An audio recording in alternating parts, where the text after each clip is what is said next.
মতো এত স্নিগ্ধ, এত গভীর, সুন্দর আর কিছু নাই। কারণ মৃত্যু অনিবার্য। তুমি যখন জন্মেছো তখন তোমাকে মরতেই হবে। এটা যদি তোমার মাথায় থাকে, তুমি পাপ করতে পারবে না, 1 নম্বর। 2 নম্বর হচ্ছে যে যেটা অনিবার্য তাকে ভালোবাসাটাই শ্রেয়। তাকে যদি ভয় পাও, সেটা এক ধরনের কি বলবো, এক ধরনের মূর্খতা। কারণ তুমি জ্ঞানী, তুমি শিক্ষিত, তুমি মৃত্যুকে কেন ভয় পাবে?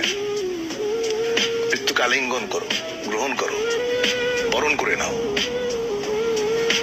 তাহলে দেখবে জীবন অনেক সুন্দর। দেখো, একটা মানুষ যখন তার সময়ের আগে চলে যায় তখন কষ্ট পাই। বিধাতার